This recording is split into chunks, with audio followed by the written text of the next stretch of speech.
میرا نام نازیہ ہے اور میری شادی کے دن قریب آ رہے تھے اور میں اس حوالے سے بہت جوش میں تھی اور تیاریاں کرنے میں مگن تھی۔ ایک دن میں اپنی مہندی کا جوڑا لینے مارکیٹ گئی تو کوئی میرے قریب سے گزر کر گیا اور جاتے جاتے میرے ہاتھ میں ایک کاغذ تھما گیا۔ میں اس حرکت کے لیے تیار نہیں تھی، میں چونک گئی اور جب پیچھے مڑ کر دیکھا تو وہ جو کوئی بھی تھا غائب ہو چکا تھا۔ میں نے اس کاغذ کو کھول کر دیکھا تو اس پر لکھا ہوا تھا، یہ شادی مت کرو ورنہ نقصان کی ذمہ دار تم خود ہوگی۔ مجھے ایک دم ہی خوف کا احساس ہوا کہ یہ کون تھا اور مجھے کیوں اس طرح کی بات کہی جا رہی تھی۔ میں اپنے دوست کے ساتھ مارکیٹ آئی تھی، اس نے میری اڑی ہوئی رنگت دیکھی تو مجھ سے اس کا سبب پوچھا۔ میں نے وہ کاغذ اس کے سامنے کر دیا۔ وہ پڑھ کر دوسرے لمحے میں ہنسنے لگی اور پھر مجھے کہنے لگی تم پاگل ہو گئی ہو، آج کل اس طرح کے پرینک بہت ہی عام ہو گئے ہیں، یہ کسی نے بس مذاق میں کیا ہے۔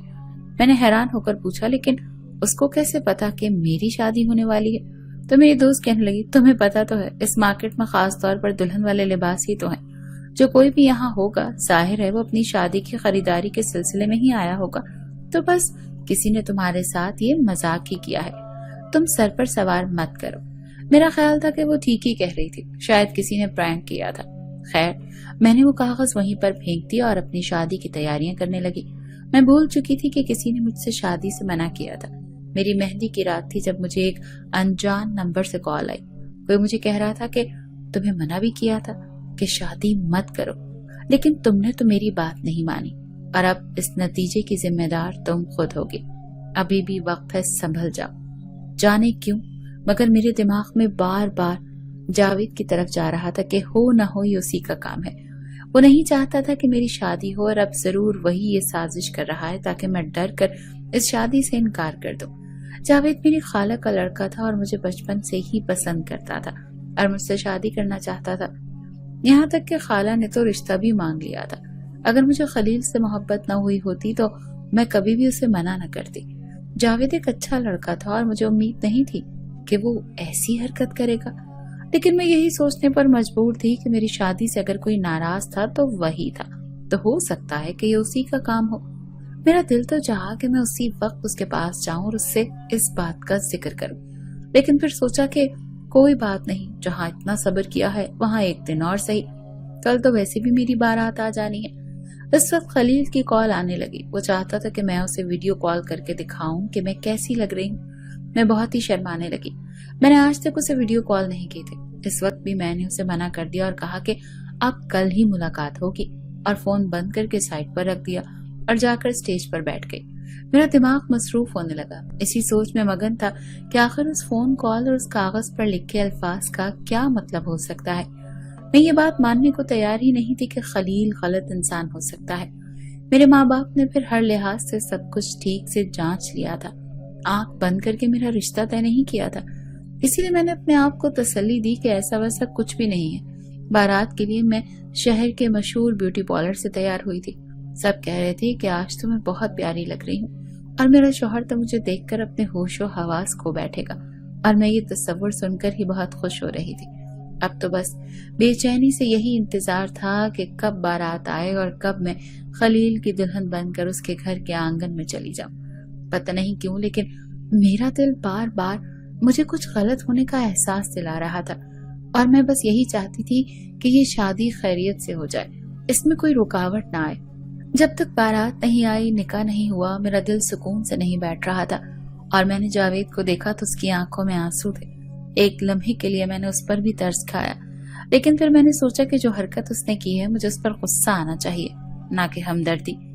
میں شوہر کے ساتھ گاڑی میں جا کر بیٹھ گئی اور ہماری بارات واپسی کے راستے پر جانے لگی۔ گاڑی میں صرف ہم دونوں ہی تھے، اور تھوڑی دیر کے بعد شوہر کے موبائل پر بیل بجے تو میں نے سوچا کہ وہ تو ڈرائیونگ کر رہے ہیں تو میں ہی اٹھا لیتی ہوں۔ یہ سوچ کر ابھی میں نے اس کے موبائل کو ہاتھ لگایا ہی تھا کہ اس نے ایک دم سے میرے ہاتھ سے اپنا موبائل کھینچ لیا۔ مجھے یہ بہت ہی عجیب لگا اور میرا منہ سا بن گیا تھا، لیکن وہ موبائل بند کر کے اپنی شیروانی کی جیب میں ڈال چکا تھا۔ میرے چہرے کے عجیب سے انداز دیکھ کر کہنے لگا، سوری لیکن میں کچھ چیزیں کبھی کسی کے ساتھ شیئر نہیں کر سکتا، اور ان میں موبائل بھی ہے، کیونکہ ہر ایک کی پرائیویسی ہوتی ہے۔ مجھے یقین ہے تم میری بیوی ہو، پرائیویسی کا احترام کرو گی۔ میں کیا کہتی، میں چپ ہو کر رہ گئی اور سر ہلا دیا۔ میں سوچنے لگی شاید مرد صرف شادی سے پہلے تک ہی مضبوط رہتا ہے اور بعد میں شوہر ہی بن جاتا ہے۔ اور خیر جب ہم گھر پہنچے تو کافی رات ہو چکی تھی۔ مجھے منہ دکھائی میں شوہر نے ڈائمنڈ کا سیٹ گفٹ کیا تھا، لیکن میرے سارے شکوے اور سارے گلے دور ہو گئے تھے۔ ہماری وہ رات بہت ہی اچھی گزری تھی۔ میری شادی کی پہلی رات میں سے میرے تصور سے بھی بڑھ کر تھی۔ اس نے مجھے بہت ہی عزت اور پیار دیا تھا۔ میں صبح فجر کی اذان سے پہلے ہی اٹھ گئی تھی۔ ابھی میں اٹھ کر واش روم جانے کا سوچ ہی رہی تھی کہ میں نے بیڈ کی دوسری طرف ہلچل کی آواز سنی۔ شاید شوہر بھی اٹھ گئے تھے۔ وہ فون پر کسی سے میسج پر بات کر رہے تھے، پھر فون وہیں رکھ کر وہ واش روم چلے گئے۔ جیسے ہی واش روم گئے اسی وقت پھر سے میسج کی آواز سنائی دی۔ میں بہت پریشان ہو گئی۔ ایک دم سے مجھے عجیب سا محسوس ہوا۔ میں دیکھتی ہوں یہ ساری رات کہ اس پہر وہ کس سے بات کر رہے تھے، لیکن میں نے خود کو روک لیا کیونکہ رات کی بات مجھے یاد آ گئی۔ جب میں نے اس کا موبائل لیا تھا تو اس نے مجھ سے چھین لیا تھا، اسی لیے میں نے فیصلہ کیا کہ میں اب اس کے موبائل کو ہاتھ بھی نہیں لگاؤں گی۔ لیکن اسی وقت دوبارہ سے پھر ایک اور میسج آیا۔ میں نے آخر کچھ سوچ کر اس کا موبائل پکڑ ہی لیا، کیونکہ مجھے بس یہی جاننا تھا کہ اس وقت کس سے باتیں ہو رہی تھی۔ موبائل ان لاک تھا کیونکہ وہ بات کرتے کرتے واش روم چلا گیا۔ پھر غیر اختیاری طور پر میں میسج پڑھنے لگی۔ میں میسج پڑھتی جا رہی تھی اور مجھے ایسا لگ رہا تھا جیسے میرے جسم سے جان نکلتی جا رہی ہے۔ مجھے تو اپنے کانوں سے دھوئیں نکلتے ہوئے محسوس ہونے لگے۔ آخر ایسا کیسے ہو سکتا ہے؟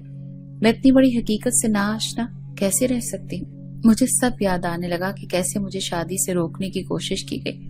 ابھی میں یہ سب یاد کر ہی رہی تھی کہ باتھ روم کی کنڈی کھلنے کی آواز آئی۔ میں بہت ڈر گئی۔ میں نے موبائل وہیں پر رکھا اور دروازہ کھول کر باہر کی طرف دوڑ لگا دی۔ اس وقت مجھے اپنے حلیے کی بالکل بھی پرواہ نہیں تھی۔ نہ میرے اوپر کوئی دوپٹہ تھا اور نہ ہی میرے پیروں میں جوتے۔ میں ننگے پاؤں گھر کے مین گیٹ کھول کر بس باہر بھاگتی چلی جا رہی تھی۔ اس وقت بس میں یہاں سے بہت دور جانا چاہتی تھی۔ اس وقت اچانک ہی مجھے پیچھے سے کسی نے آواز دی۔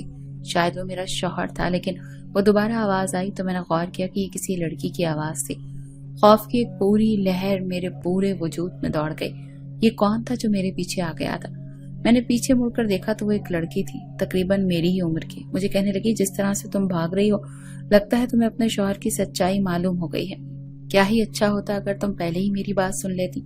میں نے تمہیں 2-3 بار خبردار کرنے کی کوشش کی تھی کہ شادی مت کرو، یہ آدمی تمہارے لائق نہیں، لیکن تم نے ایک نہیں سنی اور اپنی زندگی برباد کر لی۔ اس کی بات سن کر میں چونک گئی اور کہا، وہ تم تھی جو مجھے پیغام بھیجتی رہتی تھی؟ اس نے کہا، ہاں وہ میں ہی تھی۔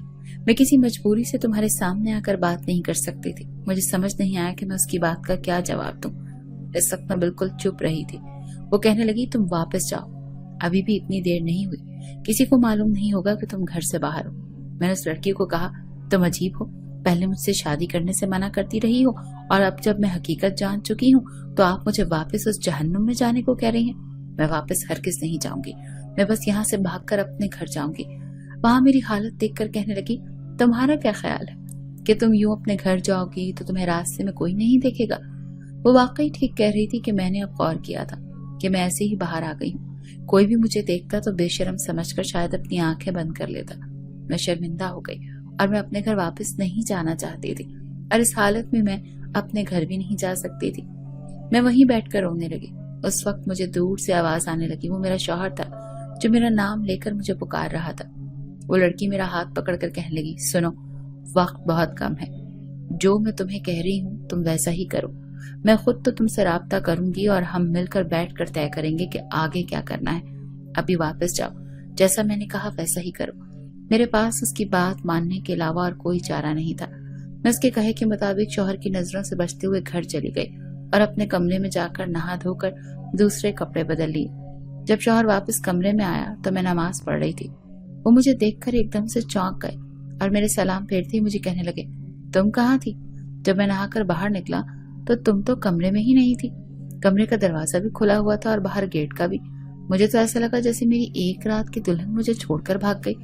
کہاں گئی تھی تم اور واپس کب آئی؟ میں اس کی بات سن کر حیران ہونے کی اداکاری کرنے لگی اور کہا کہ میں تو کہیں بھی نہیں گئی تھی، آپ واش روم میں تھے، اور جب مجھے واش روم جانا تھا تو میں دروازہ کھول کر گھر کے مین واش روم میں چلی گئی تھی۔ جب کمرے میں آئی تو آپ کمرے میں تھے ہی نہیں۔ مجھے لگا شاید آپ باہر چلے گئے ہوں گے، اسی لیے میں نہا کر نماز پڑھنے لگی۔ میری بات سن کر وہ خاموش ہو گئے اور میں اس کے چہرے سے اندازہ لگانے کی کوشش کرنے لگی کہ اس وقت وہ کیا سوچ رہا ہے۔ اسے میری بات پر یقین آیا کہ نہیں۔ شوہر سے میری پہلی ملاقات ایک شادی میں ہوئی تھی۔ میں اپنی دوست کی شادی میں شرکت کے غرض سے دوسرے شہر میں گئی تھی۔